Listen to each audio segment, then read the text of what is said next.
So you're going to be taking some notes today using this video, and you'll use the notes that you received in class today. If you were absent, they should be in the out tray for you. If you were absent and you can print them out, you can print these out from home. But you can see as you go through this video, you'll need to fill these in.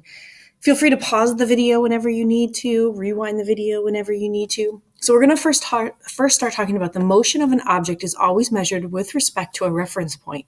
Now there's two vocabulary words in there that we have to understand, motion and reference point. So again, the motion of an object is always measured with respect to a reference point. But the question is, what is motion?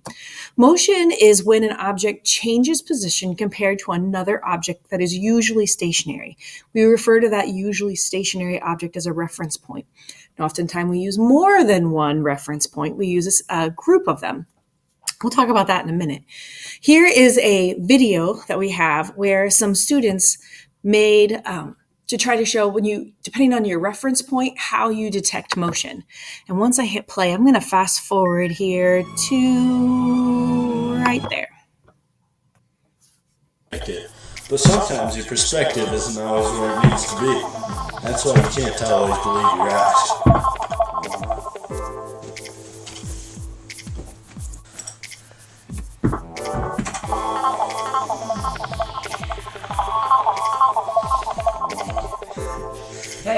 Hey, can I have some of that? Sure.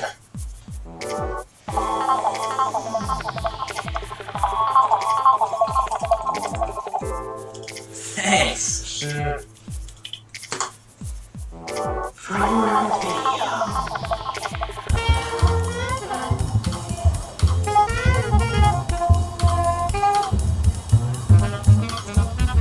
Is Gregory spinning, or is it the camera in the back? If you guess B, then you're correct. Another example is, it doesn't actually look like I'm driving when I really am.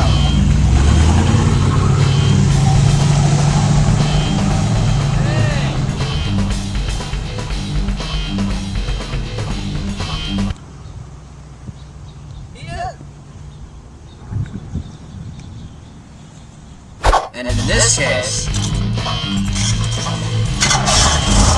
I'm not actually driving.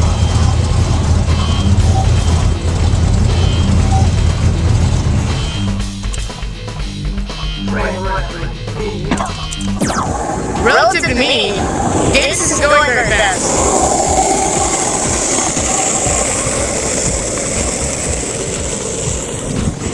But to a bystander, they both are. Well, Davis isn't.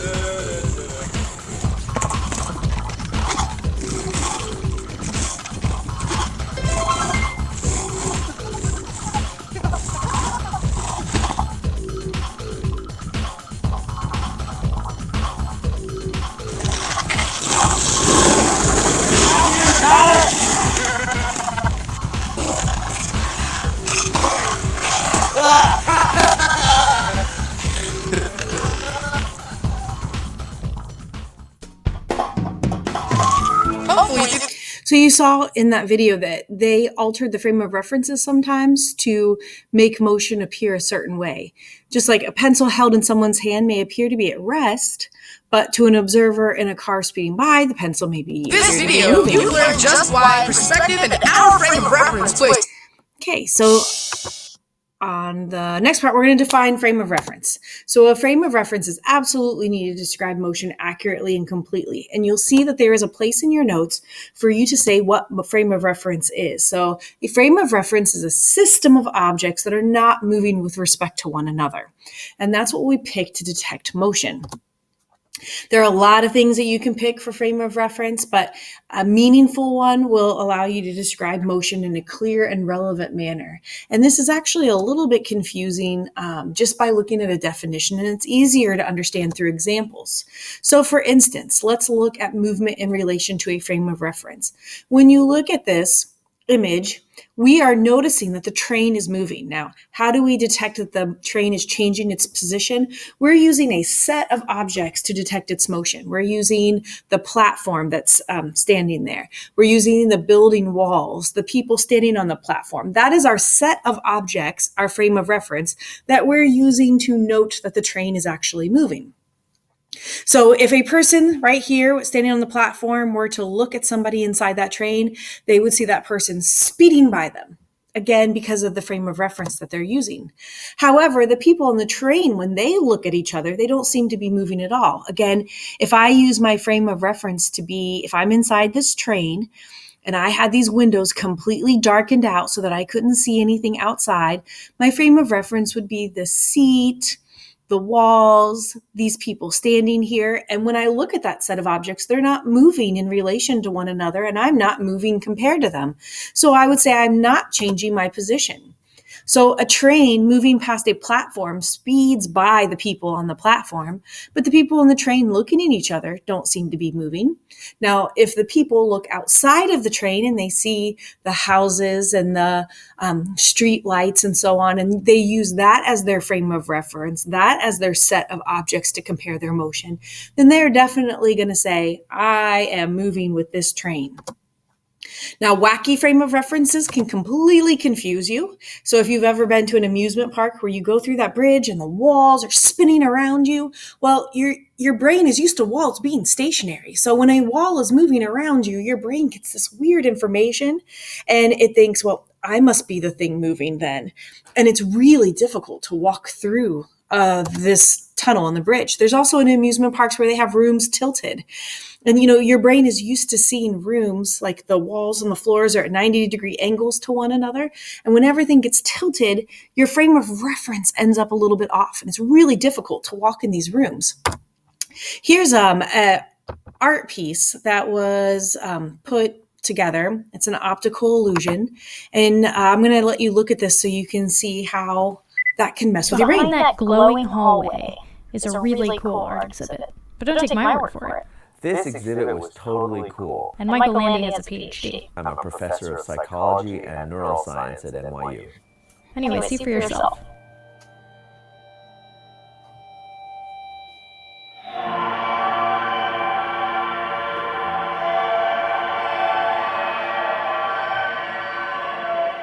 What's interesting to me about this piece as a perceptual scientist is that it demonstrates things that I find fascinating about perception. That perception is always an interplay between information that you're getting immediately from your senses and prior knowledge that you use to interpret that information. And when those match, the system works really well. And when they mismatch, you get a very confusing experience that a lot of people seem to enjoy. When the exhibition was in LA, it drew somewhere between 17,000 and 25,000. But yeah, a bunch. That's artist Julian Hober, and his relation to this work? I made it. Demon Hill, that's the name of the piece, is inspired by this stock roadside attraction. Specifically gravitational mystery spots, billed as places where gravity doesn't behave normally. You get nauseated and water runs uphill, and it was totally mind-blowing, and it infuriated me. Because Julian started to wonder if these spots really were gravitational anomalies. And all sense of reason said, no, that's absurd. So he tried making one, and here is Roadside Attraction, translated for the New York art world. The version that you see in New York reveals the entirety of the trick. It's a room that the interior is completely normal. It's 90-degree angles between the walls, 90-degree angles between the walls and the floor. And then that room is tipped so that it's basically set on one point. It's a compound angle of about 20 degrees one way and 9 degrees the other way.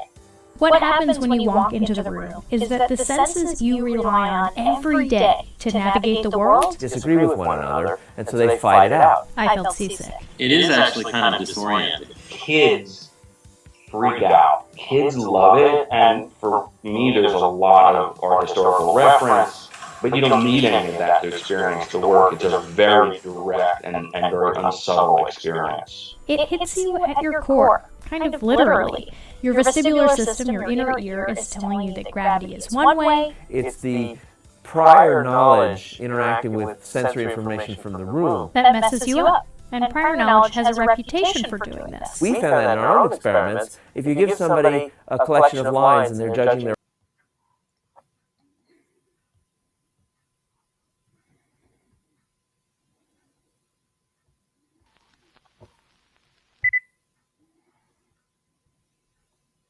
Vestibular system, your inner ear, is telling you that gravity is one way. It's the prior knowledge interacting with sensory information from the room that messes you up. And prior knowledge has a reputation for doing this. We found that in our own experiments. If you give somebody a collection of lines and they're judging their orientation, you'll fall back on nature.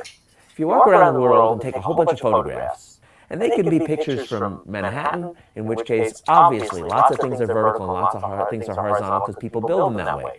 You go take a walk in the woods, trees are up, and horizon lines are down, animals' legs are vertical, and so that if you take a collection of these measurements of orientations, you'll find the distribution will have a bias towards the cardinal orientations, vertical and horizontal, which means that if I show you an unreliable indication of orientation, you have this prior knowledge that most things you see are vertical and horizontal, so if I show something near vertical, you'll perceive it more vertical than it actually is.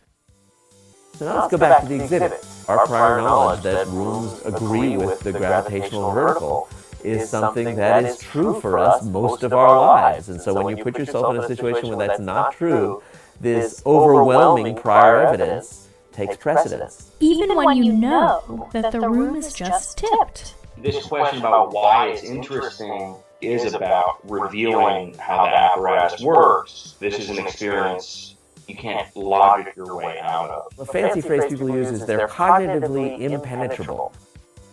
You can know that what you are perceiving is wrong, but you'll still perceive it that way. So optical illusions are really, really good at picking frame of references that mess with our brain. Here's an example when you're driving. If you've ever had this experience where you're sitting at a red light with a bus stopped next to you, and you're kind of daydreaming, not really paying any attention, and then all of a sudden you just start to feel like your car is actually moving backwards, and you realize, wait, I'm not moving at all, but the bus went ahead and moved forward. And because my brain has decided that the bus is a stationary object, when it actually moves, it makes me feel like I have moved backwards. So again, if you kind of read through here, you'll see that process leading you through like how you feel like you're actually moving backwards. And you can pause it and read all this type if you'd like. Also, for those of you who get car sick easily, a lot of times your brain is just getting two sets of information about your body's motion that don't really agree with one another. One set of information comes from your eyes. The other set of information comes from your inner ear. And some of us are much more sensitive to these differences. I know I am. So then when I begin to get car sick because I'm really sensing the differences in this information. So motion and frame of reference. If we were to review, motion is when there's a change in position. And how do you know that there is a change in position? Because you use reference points. You use a set of objects to determine that motion.